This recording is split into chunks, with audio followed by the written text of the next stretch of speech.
ओम नमः। अजर अमर मंत्र शक्तिपात की श्रृंखला में आज हम एक ऐसे टॉपिक पर बातचीत करेंगे। ऐसे टॉपिक पर मैं आपको मेरा ज्ञान, अपना ओपिनियन दूंगा जो सही और सत्य है। सवाल यह है कि दूसरी पृथ्वियाँ एग्जिस्ट करती है हमारी पृथ्वी के अलावा, और वहाँ परग्रहवासी यानी दूसरी मनुष्य जाति एग्जिस्ट करती है, रहती है। सत्य हमें समझना है। ये सवाल हमारे भक्त ने पूछा है। भक्तजनों, एलियन परग्रहवासी का एग्जिस्टन है। आज कोई भी इंसान अगर ये कहता है कि परग्रहवासी का एग्जिस्टन नहीं है, ये सब मन गढ़ंत बातें हैं या किताबी बातें हैं या कहानियां हैं, तो मैं इससे इत्तेफाक नहीं रखता। उसके बहुत से कारण है कि एलियंस यानी कि दूसरे ग्रहों पर रहने वाले इंसान, जिन्हें हम एलियंस कहते हैं, वो भी अपने ग्रह में जब बातचीत कर रहे होंगे तो हमें भी एलियंस कहकर ही पुकारेंगे। आज चंद्र पर जीवन की संभावनाएं देखी जा रही है। मैं पहले भी कह चुका हूं और इस बार मैं फिर से दोहराता हूं कि मंगल पर भी जीवन शक्य है, चंद्र पर भी जीवन शक्य है, और 1500 ऐसी पृथ्वियां हैं जिन पृथ्वियों में अलग अलग इंसान, थोड़े से डिफरेंट अलग तरीके से रहने वाले इंसान रहते हैं। आप कहेंगे अलग दिखने वाले का मतलब किस तरह से है? तो जैसे हिंदुस्तानी भीड़ में भी पहचाना जाएगा, कोई ब्रिटिश नागरिक या अमेरिकन या यूरोपियन, आप पहचान लोगे कि ये हो सकता है कि अमेरिका या यूरोप से बिलोंग करता है। आप किसी अफ्रीकन को भी अच्छी तरह से पहचान लोगे। तो तात्पर्य यह है कि दिखने का मतलब इस तरह से दिखने का है। जैसे कि हमारे पास सबसे बड़ी शक्ति क्या है? हम रात को सोते हैं और जब सुबह उठते हैं तो हमारी थकान मिट जाती है, हमारी बॉडी हील हो जाती है, हमारी ऑरा क्लीन हो जाती है। जैसे एक छोटा बच्चा गिरता है तो वो फिर खड़ा हो जाता है, थोड़ा सा लहू निकलता है, फिर ऑटोमेटिकली एक ड्रेसिंग, नेचुरल ड्रेसिंग, कुदरती ड्रेसिंग हो जाता है। बच्चों के साथ ऐसा होता है, यंग एज के लोगों के साथ होता है, बड़ी उम्र के लोगों के साथ भी होता है। तो ये कुदरत का वरदान है। बॉडी के हर पार्ट्स 70 साल तक ऑटोमेटिकली हील होते रहते हैं, और फिर इंसान एक अच्छी जिंदगी को जी पाता है, जिसमें साइंस का भी बड़ा योगदान है, मंत्र का भी बड़ा योगदान है, अध्यात्म की शक्ति का और ईश्वर का भी बहुत बड़ा योगदान इस पृथ्वी पर है। ईश्वर का तो 100% योगदान है। तो ऐसे बहुत से फायदे हमें इस पृथ्वी पर मिले हैं। फिर से मैं एलियन की बात पर आता हूँ कि जो लोग ये मानते हैं कि एलियन एग्जिस्ट नहीं करते, मैं कहता हूँ कि एग्जिस्ट करते हैं। एलियन आकाश में भी है, मतलब कि पृथ्वी, दूसरे ग्रह जहाँ है उसमें भी है, पाताल में भी, जहाँ अभी तक ये बात साबित नहीं हुई है कि कोई जीवित रह सकता है, वहाँ भी एलियन एग्जिस्ट करते हैं। वो बात साइंस कल पुरवार कर देगा। यानी हर जगह पे, हर सिचुएशन से आप देखें तो परग्रहवासी एग्जिस्ट करते हैं। ये सत्य हमें एक्सेप्ट कर लेना चाहिए। 1980 में आपको कोई अगर ये कहता कि आप हाथ में फोन लोगे और चलते चलते आपके घर वालों के साथ बातचीत करोगे, आप मानते? बेशक नहीं मानते, कोई नहीं मानता। लेकिन आज हर इंसान के हाथ में मोबाइल है।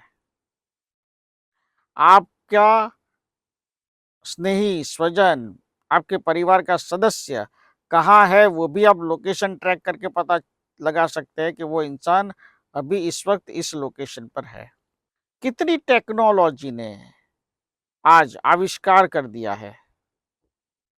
वही साइंस, वही टेक्नोलॉजी कहती है कि परग्रहवासी है। अब सवाल ये उठता है कि चलो मान लेते हैं कि एलियन भारत पर आने लगे, दुनिया में आने लगे, विश्व के किसी भी देश में आने लगे। तो अगर वो हिंसक है, असुरी है, वो हमें मारना चाहते हैं, हमें खत्म करना चाहते हैं, इस पृथ्वी पे रहने वाले इंसान को, तो हमें उनसे बचने के लिए क्या करना चाहिए? उस वक़्त सवाल, अगर एलियंस यहाँ रोज़ आते, तो ये सवाल आपको लगता कि हाँ, हमें सॉल्यूशन चाहिए। लेकिन अभी तो एलियंस इस धरती पर आए ही नहीं और ना हम अपनी इस धरती से एलियन की दुनिया में गए हैं। और कहीं साइंस ने ऐसी शोध कर ली हो और हमें बताया नहीं है, वो बात अलग है।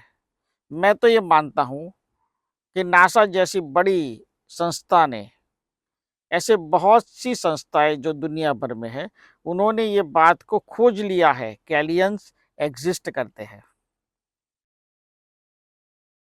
धुआं अगर दिखा है तो आग कहीं लगी होगी, कहीं तो कोई सत्य जानता होगा। बात सिर्फ इतनी है कि रिवील नहीं हुई। टेस्ला जो बड़े वैज्ञानिक हो गए, उन्होंने अपने जीवन काल में जो रिसर्च की थी, जो संशोधन किया था, जो एडिसन के असिस्टेंट रह चुके हैं, असिस्टेंट थे, जिनके फॉर्मूले खुद थॉमस अल्वा एडिसन रिजेक्ट कर चुके थे तारीख में, वो फॉर्मूला आज की तारीख में, आज के इस युग में 100% सही साबित हो रहे हैं। सोचिए। तो अगर मैं कह रहा हूं कि एलियन जो आपकी तरह ही खाना खाते हैं, आपकी तरह ही जिंदा रहने के लिए कोई वायु उस पृथ्वी पर जो एग्जिस्ट करता होगा, वो ऑक्सीजन ही लेते होंगे, ऐसा नहीं कह सकते। उनका बॉडी किसी और वायु से उनको जीवित रखता होगा, वो भी पॉसिबल 100% है और वो साबित भी हो जाएगा। मैं आध्यात्मिक दृष्टि से कह रहा हूँ, इसलिए आप लोग सबूत मांगोगे।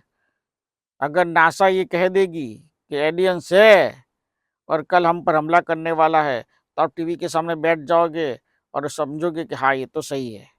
बस इतना ही डिफरेंस है कि मैंने कह दिया है सत्य, वो लोगों ने सत्य नहीं कहा है। मैं नासा का नाम इसलिए ले रहा हूँ कि ऐसे कई संस्थाएं जो रिसर्च पर काम कर रही है, अवकाश पर काम कर रही है, वहाँ की गतिविधियों पे, ग्रहों पे काम कर रही है, दूसरी पृथ्वियों पे काम कर रही है, जिनको पता चल रहा है कि मंगल पर जीवन है या नहीं है, चंद्र पर जीवन कितना पॉसिबल है, कितना जल्दी चंद्र पर हम जा सकते हैं। अहमदाबाद से मुंबई जितनी जल्दी जा सकते हैं, उतनी जल्दी हम अहमदाबाद से चांद पर जा सकेंगे, मुंबई से चांद पर जा सकेंगे, न्यूयॉर्क से चांद पर जा सकेंगे। मैंने सुना है कि लोग ने चांद पर घर खरीद दिया है या जगह खरीद रहे हैं, और बेचने वाले भी लोग हैं। खरीदने वाले तो है, लेकिन बेचने वाले भी है। यानी कोई कुछ बेच रहा है या और कोई कुछ खरीद रहा है। तो जो भी घटना घटित हो रही है वो समझ-बूझ के, जानबूझकर हो रही है। मतलब वहाँ डेवलपमेंट होगा।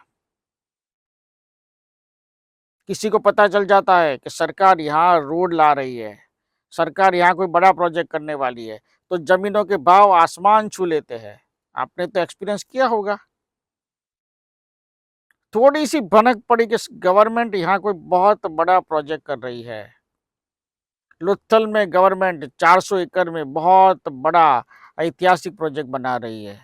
तो अचानक लोथल के भाव 2 लाख रुपए एकड़ से 40-50 लाख रुपए एकड़ तक चले जाते हैं। कैसे? कहीं आग है तो धुआं दिखता है, और फिर जब वो होता है तो लोगों को लगता है कि हमने सही इन्वेस्टमेंट किया है। इसी तरह से जब एलियन की बात पर हम वापस आए, तो अगर एलियन है, तो अगर निकाल दीजिए, एलियन 100% है। सत्य क्या होता है कि सत्य सिर्फ सत्य होता है, उसमें परंतु, अगर, मगर की गुंजाइश नहीं होती। जैसे कि सूर्य पूर्व से उगता है, ईस्ट से सूर्य उगता है, बस ये सत्य है। इसके आगे न पीछे कोई बात नहीं। उसी तरह से दूसरे ग्रह है और उसमें दूसरे इंसान रहते हैं जिन्हें हम एलियन कहते हैं, बस इतनी ही बात है। अब एलियन से आपका सामना हो गया। एक रास्ते पर आप चल रहे हैं कार लेकर या चलते जा रहे हैं और सामने से कोई एलियन आपके सामने खड़ा हो गया। तो आपको क्या बोलना है ताकि वो एलियन आपको अपना दुश्मन ना समझे? ज़रूरी बात है ये, और किसी के साथ भी हो सकता है ये, कि आप रास्ते पे चल रहे हैं, कार में चल रहे हैं, रात को 10 बजे आ रहे हो और सामने आपके कोई एलियन खड़ा है। अब कैसे बचें? हम सभ्य समाज में रहते हैं, इंसान है, कोई मारने को तो दौड़ेगा नहीं, हम बचाव करेंगे। तो बचाव करने के लिए आपको सिर्फ़ एक शब्द याद रखना है, सिर्फ़ एक शब्द। कोई बड़ा होमवर्क मैं नहीं दे रहा हूँ, क्योंकि मैं जानता हूँ कि जब एलियन आपके सामने होगा, तो आप यूट्यूब खोलकर मेरा मंत्र शक्ति पाठ ढूँढने नहीं बैठ सकते। आपको ज़बानी याद होना चाहिए कि क्या बोलना है। आपको ज़बान याद होना चाहिए क्या बोलना है।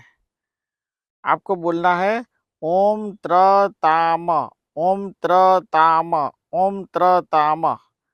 ओम त्रताम जैसे बोलेंगे, सामने वाले एलियन के ऑरा में ये बात चली जाएगी कि आप उसके दुश्मन नहीं हैं। बस इतना काफ़ी है। फिर आपके बीच कोई संवाद हो, ना हो, कोई परवाह नहीं। आप वहाँ से सेफ़ली निकल सकोगे। एक दिन ऐसा भी होगा, आपको लगेगा कि मैं थोड़ा ज़्यादा कह रहा हूँ, लेकिन एक दिन ऐसा भी होगा कि आप रात को सो गए हो अपने घर में, लेकिन उठे किसी दूसरी पृथ्वी पे। ऐसी भी टेक्नोलॉजी पर काम किया जा रहा है। आप लोग टाइम ट्रैवल को बिलीव नहीं करते। मैं बार-बार, हज़ारों बार कह चुका हूँ कि इस दुनिया का सबसे बढ़िया और अच्छा आविष्कार अगर कोई होगा, तो वो होगा टाइम ट्रैवल। टाइम ट्रैवल का उपयोग आप कितना सही कर सकते हो, जैसे आप अपने मोबाइल का उपयोग कितना अच्छा करते हो, कितना बुरा करते हो, वो आपके ऊपर है। लेकिन कुल मिला के मोबाइल की शोध अच्छी है, उसका उपयोग किस तरह से हो रहा है, वो आपके हाथ में है। उसी तरह से टाइम ट्रैवल मशीन का उपयोग आप अपने जीवन में कितना अच्छा करते हो, वो आपके हाथ में है। लेकिन इस दुनिया की अगर सबसे ऐतिहासिक और अद्भुत अगर घटना जब भी बनेगी, तो सबसे बड़ी घटना दुनिया की सारी घटनाओं में एक होगी और वो होगी टाइम ट्रैवल मशीन। जिस मूवमेंट से टाइम ट्रैवल मशीन की घटना शुरू हो गई, जिस दिन से ये घटना शुरू हो गई, इस दिन एलियन से लेकर शारीरिक पीड़ा के सारे मुद्दे खत्म हो जाएंगे। कैसे? एक इंसान आज किसी एक बीमारी से पीड़ित है, पता चलता है कि 2009 में वो इंसान ने ये गलती की थी या 2010 में ये घटना हुई थी, यानी सिगरेट पी रहा था और इसके कारण ये बीमारी हुई, समझ लीजिए। तो वो इंसान अपने जीवन में पीछे जाकर उस घटना को जिस बार पहली बार उसने सिगरेट को मुँह से लगाया है, वो वहाँ से वो कट कर पाएगा। आपको बात ज़्यादा लगेगी, थोड़ी अतिशयोक्ति लगेगी, लेकिन मैं सही कह रहा हूँ। हम फ्यूचर के बारे में बात कर रहे हैं। आप अपने 10 साल पीछे जाइए, 10 साल पहले आपने नहीं सोचा होगा, इतनी बहुत सारी घटनाएँ इन 10 सालों में आपके साथ हुई है, जहाँ आपकी आँखें इतनी बड़ी हो गई, अच्छा ऐसा भी होता है, ऐसा हुआ है। अब आप ये सोचिए, आपने कभी सोचा था कि गन्ने में से या गेहूँ में से या मकाई के दानों में से उन्हें पीसकर, पीलकर इथेनॉल बनाया जा सकता है? आपने कभी सोचा था? और वही इथेनॉल पेट्रोल की जगह, डीज़ल की जगह काम करेगा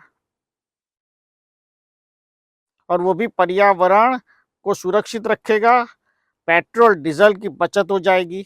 आज से 10 साल बाद सारे व्हीकल इलेक्ट्रिक पर चलेंगे या इथेनॉल पर चलेंगे।